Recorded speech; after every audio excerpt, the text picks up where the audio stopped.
हे आहेत रसमलाई मोदक किंवा पनीर मोदक। आज मी तुम्हाला इथे असे हे सात्विक स्वादिष्ट रसमलाई मोदक कसे करायचे हे दाखवते। ह्याचा रंग बघितलात असा छान पिवळसर रंग आलेला आहे। ह्याच्यात फूड कलर इसेन्स काही घातलं नाही आहे। मी तुम्हाला घरी पनीर तयार करण्यापासून मोदक कसे करायचे हे सगळं दाखवते। इथे या ज्या गुलाबाच्या पाकळ्या वापरल्या आहेत त्यासुद्धा मी घरीच वाळवलेल्या आहेत। त्यासुद्धा 1 मिनिटात कशा वाळवायच्या हे पण तुम्हाला सांगते। त्यावेळी तुम्ही असे घरी पनीर तयार करून मोदक करा, हे सगळ्यांना खूप आवडतील। पुन्हा हे मोदक करायला अजिबात वेळ लागत नाही। मी आत्ता इथे अर्धा लिटर दुधापासून हे मोदक केलेले आहेत। 15 मोदक झालेले आहेत। मी इथे गाईचं दूध वापरलेलं आहे। गाईच्या दुधाचं पनीर कमी पडतं। तुम्ही म्हशीचं दूध वापरलं तर त्याचं पनीर जास्त पडतं। त्यामुळे तुम्ही म्हशीच्या दुधाच्या पनीरपासून मोदक केले तर तुमचे अर्धा लिटरमध्ये 21 मोदक होतील। नमस्कार, श्रेयाज रेसिपीजमध्ये आपलं सगळ्यांचं खूप खूप स्वागत आहे। तुम्हाला माझा व्हिडिओ आवडेलच तेव्हा माझ्या व्हिडिओला लाईक करा, शेअर करा। जर तुम्ही अजून सबस्क्राईब केलं नसेल तर प्लीज सबस्क्राईब करा, बेल आयकॉन प्रेस करा। चला तर मग आता असे सात्विक स्वादिष्ट रसमलाई मोदक करूया। त्याच्याकरता इथे मी अर्धा लिटर गाईचं दूध घेतलेलं आहे। तुम्ही म्हशीचं दूध घेतलं तरी चालेल। हे दूध मी आधी तापवलेलं आहे। आपल्याला ह्याचं पनीर करायचं आहे। आता पुन्हा जरा आपल्याला हे दूध गरम करून घ्यायचं आहे। किती गरम करायचं आहे तुम्हाला सांगते मी। त्याच्यामध्ये असं बोट घातलं की आपला हात भाजला गेला पाहिजे, एवढं गरम पाहिजे। गॅसची फ्लेम लो आहे। दूध चांगलं गरम झालेलं आहे, कडकडीत झालेलं आहे। आता आपल्याला हे दूध फाडायचं आहे। त्याच्याकरता इथे मी 1.5 चमचा व्हिनेगर घेतलेला आहे। त्या व्हिनेगरमध्ये मी तेवढंच साधं पाणी मिक्स करते। आता हे व्हिनेगर हळूहळू ह्या दुधामध्ये घालायचं आहे। मी व्हिनेगर घालून दूध फाडून घेते। तुम्ही लिंबाचा रस घातलात तरी चालेल किंवा सायट्रिक ॲसिड घातलात तरी चालेल। एकदम घालायचं नाही, हळूहळू घालायचं। जर कमी पडलं तर अजून थोडंसं व्हिनेगर घ्यायचं, पण दूध फाटेपर्यंतच आपल्याला व्हिनेगर घालायचं आहे। एकदा का दूध आपलं फाटलं व्यवस्थित की मग व्हिनेगर घालायचं थांबायचं। तुम्हाला दिसत असेल बघा, छान दूध आपलं फाटलं गेलेलं आहे। मी आता गॅस बंद करते। तर हे 5 मिनिट असंच राहू दे। 5 मिनिटं झालेली आहेत। एका चाळणीवर मी हे मलमलचं कापड घेतलेलं आहे। त्याच्यावर आता हे दूध ओतते।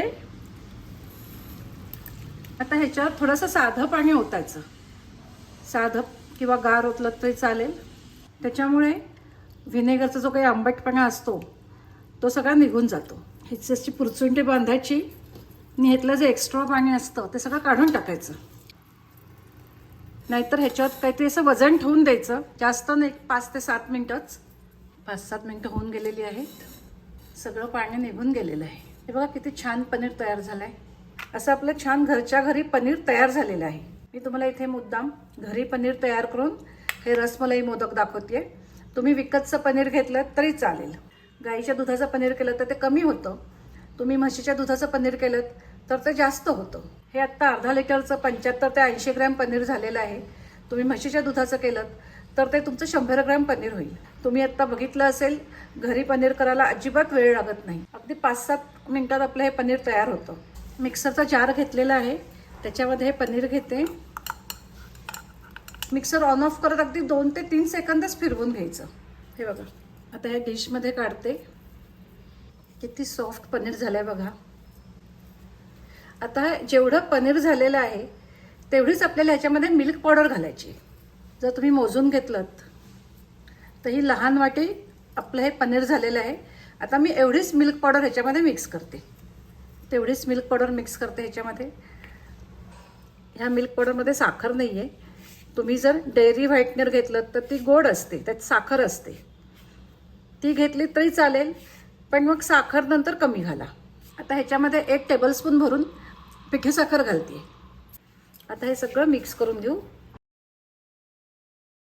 एक पॅन घेतलं आणि पॅनमध्ये हे सगळं जे आत्ता मिक्सचर आपण कालवलं ते घेतलेलं आहे। गॅसची फ्लेम लोच आहे। आता आपल्याला ह्यातली जी साखर आहे ती विरघळेपर्यंत हे छान परतून घ्यायचं आहे। 1 चमचा दूध मिक्स करते आणि अगदी थोडंसं तूप घालते। लो फ्लेमवरच करायचं। ह्यातली साखर विरघळलेली आहे। हे बघा, अजून हाताला चिकटत आहे। त्याचा गोळा होईपर्यंत आपल्याला परतून घ्यायचं आहे। अगदी 2 ते 3 मिनिटच लागतात, जास्त वेळ लागत नाही। हे बघा, तुम्हाला दिसत असेल अगदी सुखायला लागलेलं आहे। खूप पण आपल्याला हे शिजवून नाही घ्यायचं, नाही तर आपले मोदक कडक होतील। मी आता गॅस बंद करते. आता ह्या गरम पॅनमध्येच एखाद मिनटं मी हे परतून घेते. आपण रसमलाई मोदक करतो तर ह्याच्यामध्ये रसमलाई इसेन्स हल्ली मिळतो, तो घालायचा असतो. पण तो रसमलाई इसेन्स सगळीकडे मिळत नाही, तर त्याच्याऐवजी तुम्ही केशर घाला आणि वेलचीची पावडर घाला. मला सुद्धा रसमलाई इसेन्स मिळाला नाही, मी त्याच्यात केशर घालते. गरम पॅनमध्ये एखाद मिनिट परतून घेतलेलं आहे. आता हे काढते. आता हे आपल्याला गार करून घ्यायचं आहे. लगेच गार होतं, एक 3-4 मिनिटात गार होईल. अगदी मी थोडंसं केशराचं दूध घातलेलं, रंग बघा किती सुंदर आलाय. अगदी थोडीशी वेलचीची पूड घालते. तुम्ही ह्याच्यात थोडंसं रोज इसेन्स घातलं तरी चालेल किंवा केवडा इसेन्स घातला तरी चालेल, आणि नाही कुठला इसेन्स घातला तरी सुद्धा चालेल. आता थोडे पिस्त्याचे काप घालूया.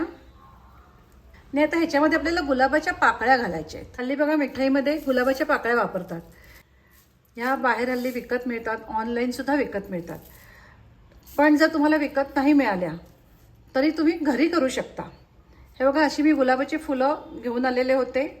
त्याच्या पाकळ्या स्वच्छ धुवून घेतल्या आणि नंतर मायक्रोवेव्हला ह्या 1 मिनटं मी ह्या भाजून घेतल्या, गरम करून घेतल्या. किती छान झालेत बघा. तुम्ही तव्यावर सुद्धा ह्या पाकळ्या गरम करू शकता. थोड्याशा चुरटून घालायच्या किंवा बारीक त्याचे तुकडे करून घालायचे.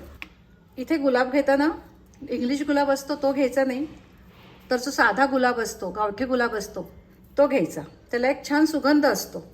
आता हे सगळं मी मिक्स करून घेते. तर हाताला थोडं तूप लावून घ्यायचं आणि छान मळून घ्यायचं. चांगलं मळून घ्यायचं, त्यामुळे मग मोदक पण चांगले होतात. हे बघा, इतक्या छान आपल्या पाकळ्या वाळलेल्या आहेत. त्याचा चांगला चुरा होतो, हाताने सुद्धा चुरा होतो आहे बघा. आता मोदक करूया. ह्या साच्याला मी यातनं तूप लावून घेतलेलं आहे. आता ह्याचे मी एकसारखे गोळे करून घेते. साच्यात जराशी गुलाबाच्या पाकळ्यांची पूड घातली आहे. आता मोदक करूया. तुमच्याकडे मोदकाचा साचा नसेल तर तुम्ही पेढे वळले तरी चालतील. मी इथे घरी केलेलं पनीर वापरलं आहे. तुम्ही विकतचं पनीर वापरलं तरी चालेल. चांगलं प्रेस करून घ्यायचं.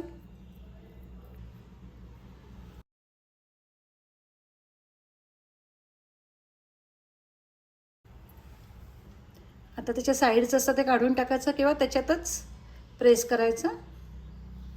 हे बघा, असे आपले मोदक तयार झालेले आहेत. आता मी उरलेले सगळे मोदक करून घेते. असे आपले रसमलाई मोदक तयार आहेत. केशराचा पिवळा कलर आणि त्याच्यावर गुलाबाच्या पाकळ्यांचा लाल कलर, किती छान दिसतात बघा.